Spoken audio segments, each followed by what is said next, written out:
de lo que es la historia de la observación y sobre todo vamos a poder saber de una santa vez, porque muchas veces los hombres y mujeres del tiempo hablamos de aparatos pero no los enseñamos, de qué se trata cada aparato, qué es lo que mide y qué forma tienen. Sí, aquí como porque vemos aquí con una especie de, perdona que te diga, aquí veo como una especie de radio antigua.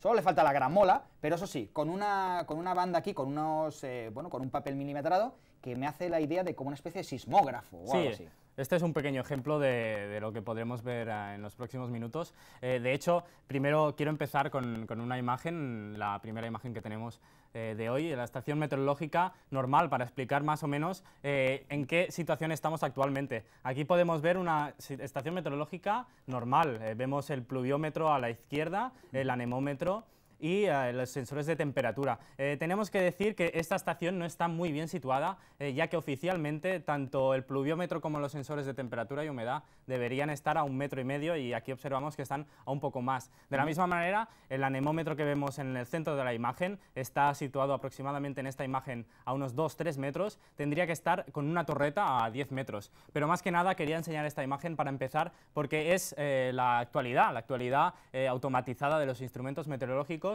Y que aquí hoy veremos la otra parte más antigua de los instrumentos meteorológicos. Estamos hablando, por tanto, de que tiene que tener una estación meteorológica, sea pues con instrumentos un poco más antiguos o con esa automatización, tiene que tener una serie de características, como decías, por ejemplo, que estar a 1,5 metros del suelo o el viento a un sensor que esté a unos 10 metros. Sí, esto actualmente. Actualmente se establecen rangos más que nada para estandarizar todos los datos y que no unos datos sean de 1,5 metros y otros de 10, porque los de 10 siempre serán mayores los valores, por tanto no serían comparables. La OMM, que es la Organización Mundial de la Meteorología, establece estos parámetros. En instrumentos antiguos, que es los que traemos hoy aquí, no se establecen estos parámetros, sino que cada uno mide de la misma manera más o menos, pero no tan exactamente. Antes de que entres ya en materia en cada uno de estos instrumentos, ¿tiene algo que ver todas esas directrices, características con aquello, por ejemplo, de 40 grados a la sombra?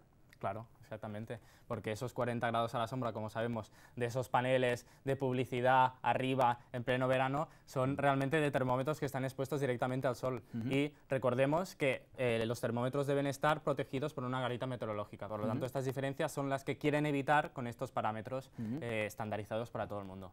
Perfecto, entremos ya en materia, por tanto, en nuestros aparatos. Podemos ver la primera imagen, tenemos que... La segunda, perdonen, es el funcionamiento de un barómetro, porque el barómetro consideramos que es el estandarte de la meteorología, lo que primero de las primeras cosas que se inventaron.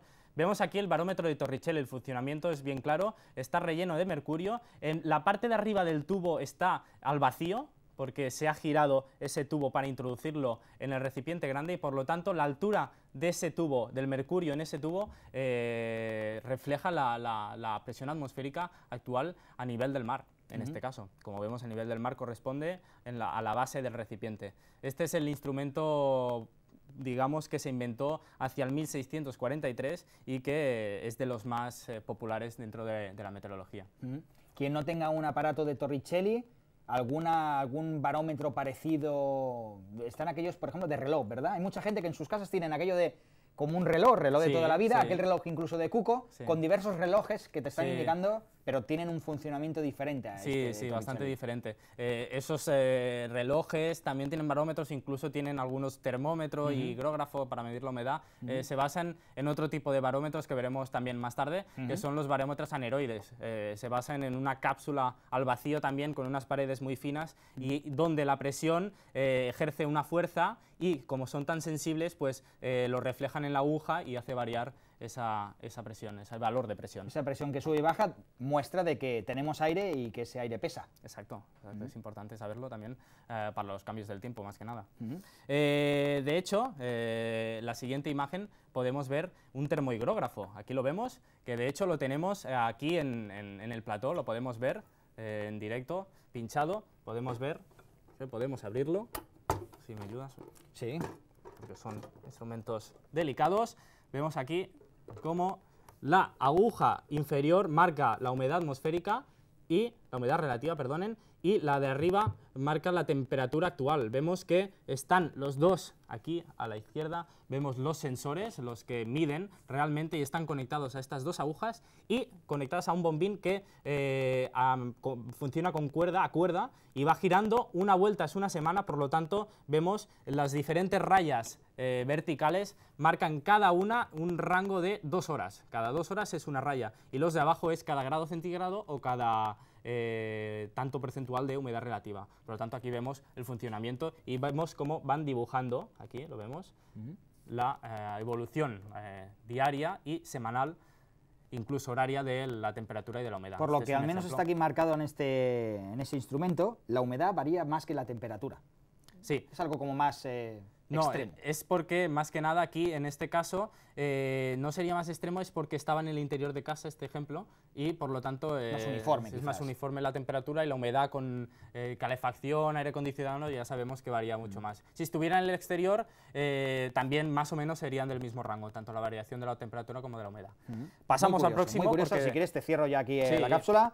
Le devolvemos a su mundo. Sí. Pasamos al próximo instrumento, que se trataría un barógrafo, podemos ver en la imagen, aquí lo tenemos. Más que nada este instrumento mide la evolución también, es del mismo sistema, pero de la presión atmosférica, como comentábamos antes, es otro sistema que tenemos aquí. De hecho, en el plató ya lo podemos ver también lo hemos traído aquí.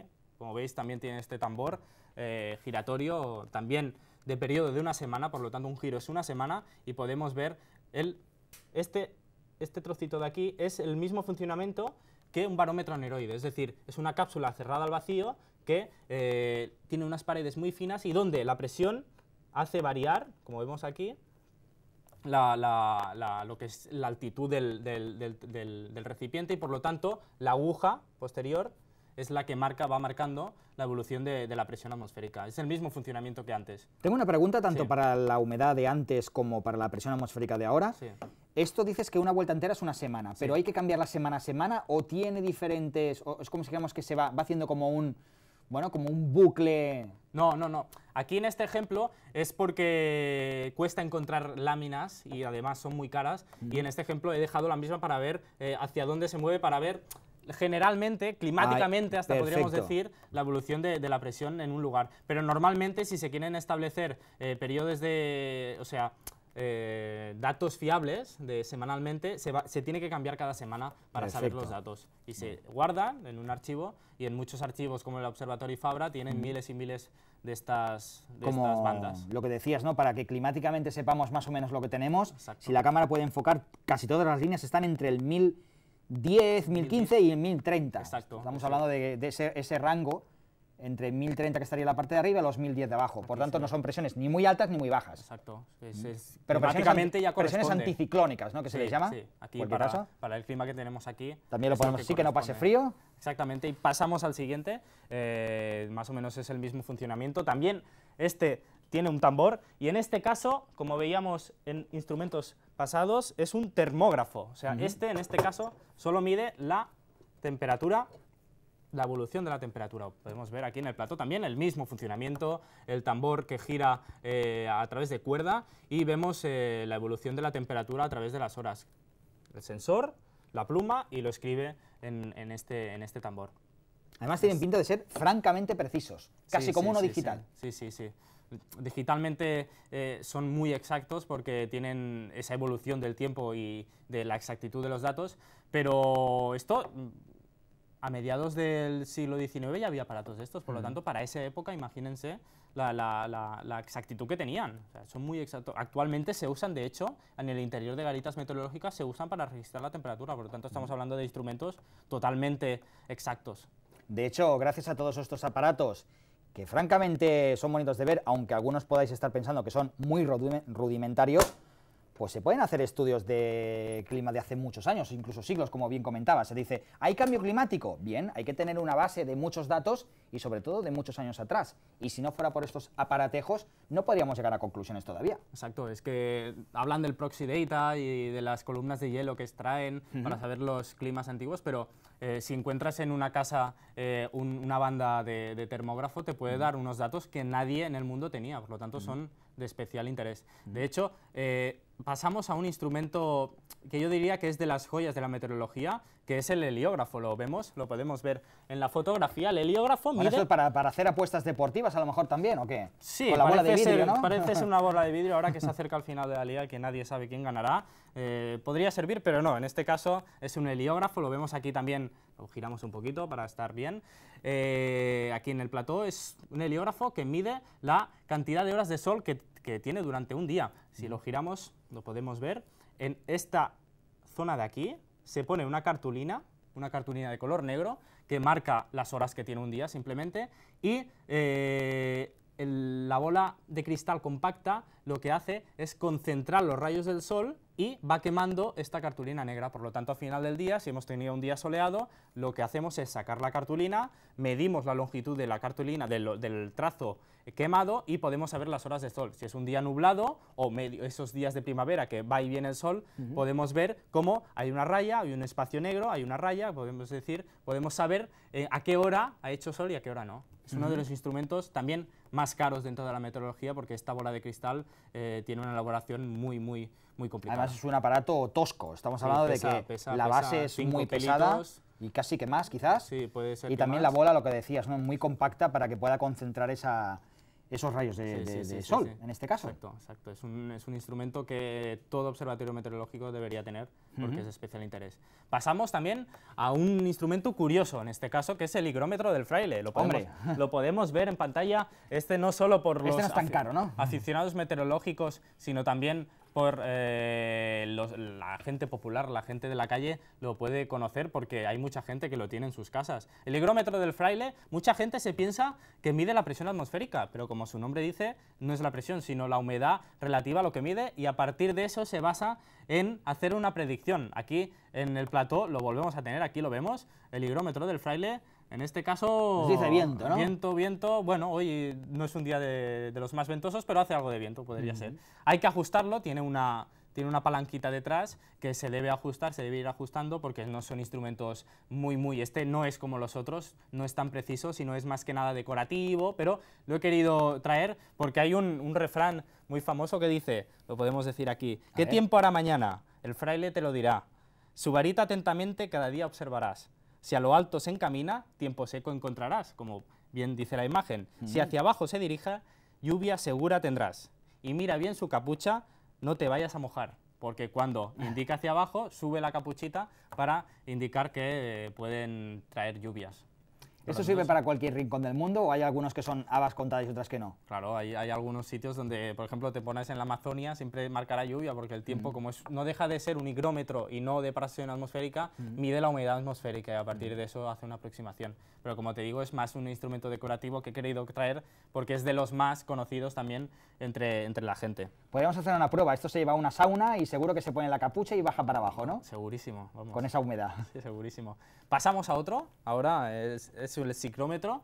Este instrumento no es tan conocido, es de los menos conocidos. Se trata, como podemos ver en las pantallas, de un termómetro seco, que es el de la izquierda, y un termómetro húmedo, que va conectado a una muselina y esta misma a un recipiente dentro de un recipiente de agua, y la diferencia que hay entre los valores de un termómetro y otro, mirando la tabla, podemos saber la humedad atmosférica que hay. Es un instrumento, sí, muy exacto para medir la humedad atmosférica relativa. No es de los más fáciles de mirar, porque tienes que restar, tienes que mirártelo bien, no es un instrumento automático que te diga directamente el valor, pero sí que es verdad que es muy exacto, y en muchos casos dentro de las garitas meteorológicas se dispone de uno de ellos para ver manualmente la humedad. Psicrómetro. ¿Con P adelante también? Sí, psicrómetro. Psicrómetro, como un psicólogo. Si alguien lo quiere buscar en internet puede psicrómetro, encontrarlo. Suena más, y sobre todo hay que tener en cuenta que siempre tiene que tener agua, que no se nos seque. Claro, si no pierde todo el valor. Pasamos rápidamente a otro. Perfecto, nos estamos sin tiempo, pero aún tenemos alguna cosita. Barómetro de Torricelli, lo vemos, no lo podemos traer porque es francamente grande, como vemos, mide más o menos 1 metro de largo. Madre mía. Y está dentro, como decíamos antes, es la explicación que teníamos al principio del funcionamiento del barómetro, es el mismo aplicado a la fotografía. Por lo tanto, mide la presión atmosférica a partir de la longitud de la columna de mercurio. El tubo de vidrio tiene más o menos unos 85 milímetros de altura. Por lo tanto, una presión atmosférica normal estaría en torno a unos 73 milímetros de altura. Centímetros de altura, perdón. Barómetro de Torricelli. De Torricelli, exacto. Es uno de los más conocidos también y más importantes. Pasamos también directamente al radiómetro. Este instrumento diría yo que es el menos conocido. No es un instrumento que nos dé un dato, pero sí que es curioso porque es de un señor que lo inventó que se llama Crookes en el 1873 y mide la intensidad de la radiación electromagnética. Por lo tanto, si este instrumento lo tenemos en casa a oscuras y lo ponemos cerca de luz, en teoría esas láminas de hierro tienen que empezar a girar, porque una es de color negro y la otra de color más blanco, más clarito, y tienen que empezar a girar. Parece como una bombilla que le hayas puesto como unos pendientes, de alguna manera, ¿no? Es un instrumento muy raro, curioso. no muy conocido, pero bueno, tiene radiómetro. valor. Sí, radiómetro de Crookes. De Crookes. Es más que nada también decorativo, como el caso del fraile. Tenemos el termómetro de Galileo. Este termómetro es muy conocido también porque lo vemos hasta en tiendas de chinos. Sí, es verdad. No tienen mucha calidad, pero están en tiendas de chinos. Lo vemos aquí en la imagen ilustrativa. Se basa en la densidad de los líquidos, varían según la temperatura. Vemos que en las cápsulas los líquidos de colores no varían mucho con la temperatura y el que sí que varía es la densidad del líquido de blanco, como si dijéramos, el que hay más. Y el valor, cada capsulita de estas de colores tiene un valor estandarizado, 20, 18, 22, que va siempre de los 18 a los 26, porque la densidad de este líquido tampoco puede variar mucho la temperatura, por lo tanto no tendría sentido.